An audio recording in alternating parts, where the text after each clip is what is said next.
Entonces, hay todo un flujo por el que tiene que pasar la ejecución de una obra, se tiene que gestar desde una idea, desde el mismo sistema de planeamiento, y pasar por el sistema de inversión pública, y ya en la fase de ejecución, ¿no? También aplicar las normas de abastecimiento público, las normas de programación multianual del sistema de abastecimiento y los mecanismos de la gestión de la adquisición, ¿no? Y uno de los mecanismos de la gestión de la adquisición es justamente la aplicación de la normativa de contrataciones del Estado.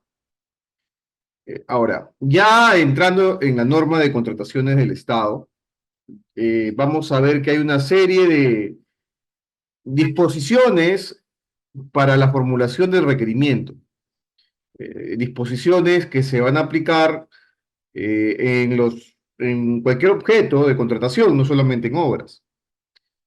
Es evidente que por la complejidad, por la envergadura, por el dinero que involucran las obras, tiene un tratamiento distinto, ¿no? Y por lo tanto, unas disposiciones especiales, que la vamos a ver el día de hoy.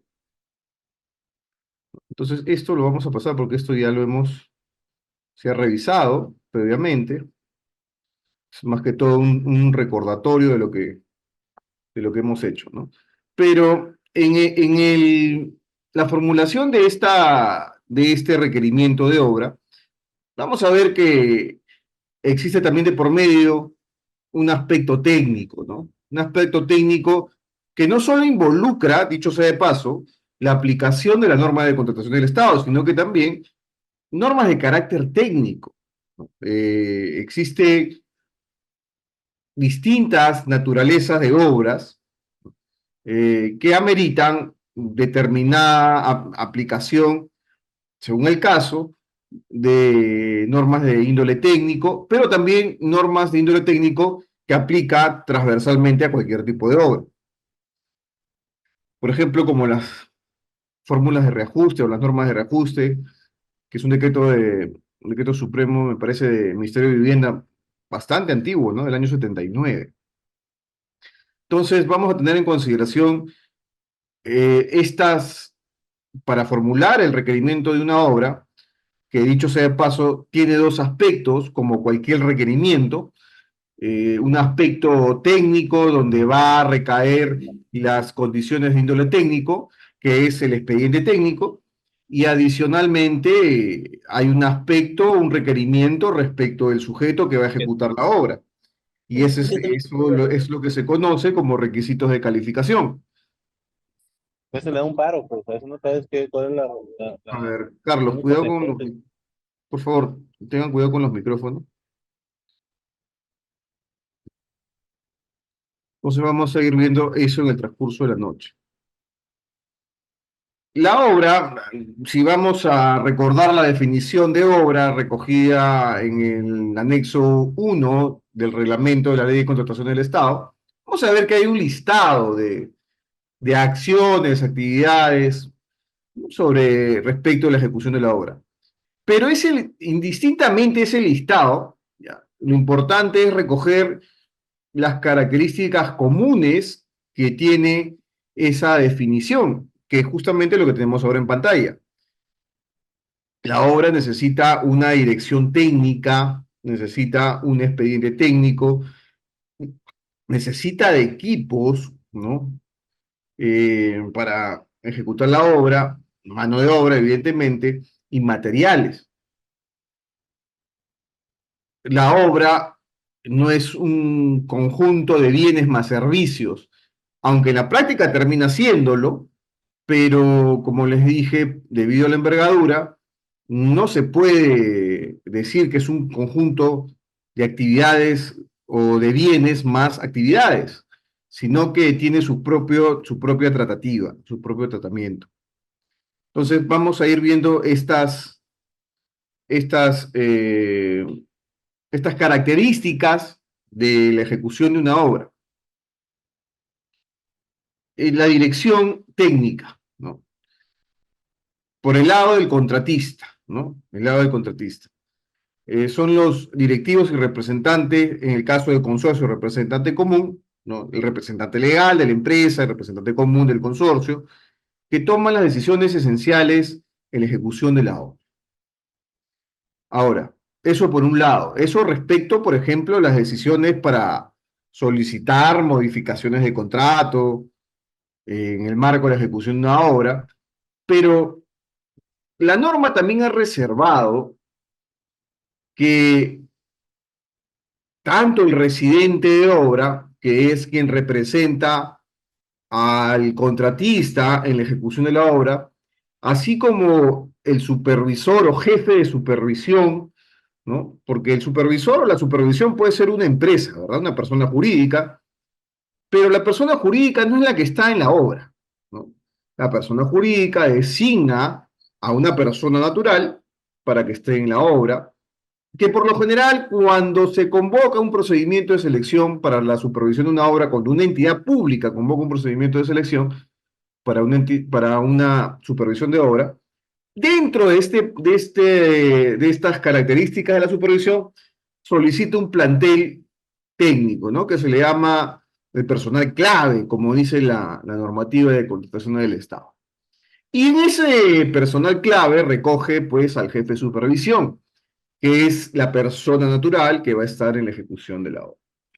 Entonces, existen ciertas facultades recogidas en la norma que están vinculadas directamente con las labores del residente y del jefe de supervisión, lo voy a denominar así, para diferenciarlo de la empresa supervisora.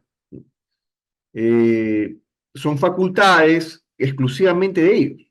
Por ejemplo, las anotaciones en el cuaderno de obra, los únicos que están habilitados para anotar en el cuaderno de obra es el residente de obra y el jefe de supervisión. No es el especialista de suelos, no es el especialista de estructuras, no es el especialista de electricidad, no, no, ellos no son los que están habilitados para anotar en el cuaderno de obra, sino el residente y el jefe de supervisión para diferenciarlo de la empresa supervisora. Eh, Así como esa facultad, tienen otras facultades exclusivamente de ellos, ¿no? Por ejemplo, una facultad muy importante que tienen es eh,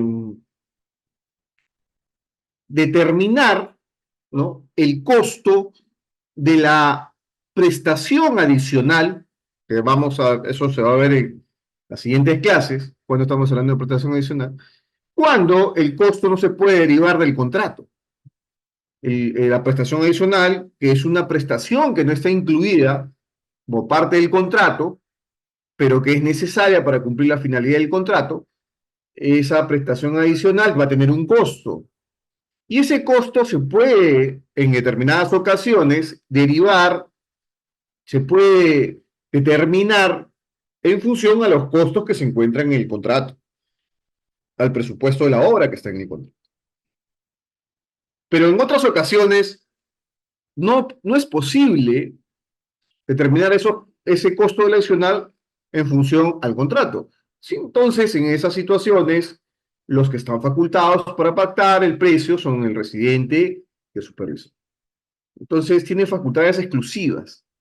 Pero aún teniendo facultades exclusivas, no tienen la facultad, por ejemplo, de modificar el contrato.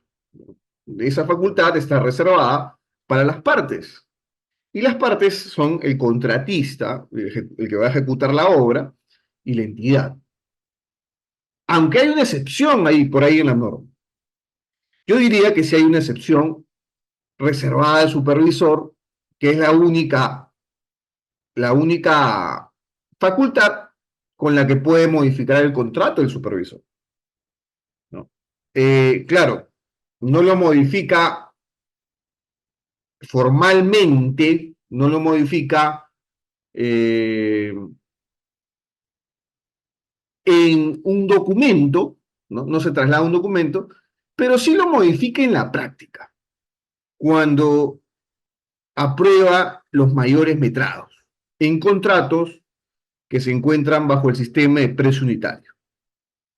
El supervisor es el que está autorizado, ¿no? El que está facultado para aprobar la ejecución de mayores metrados en contratos de obras bajo el sistema de precio unitario. No es la entidad la que aprueba estos mayores metrados. Eso, por favor, no se preocupen que eso con mayor detenimiento lo vamos a ver en la clase de ejecución de obra. Pero entonces, lo que quiero transmitir en esta clase es que el residente y el supervisor representan a las partes en la ejecución de la obra y tienen facultades exclusivas. A ver,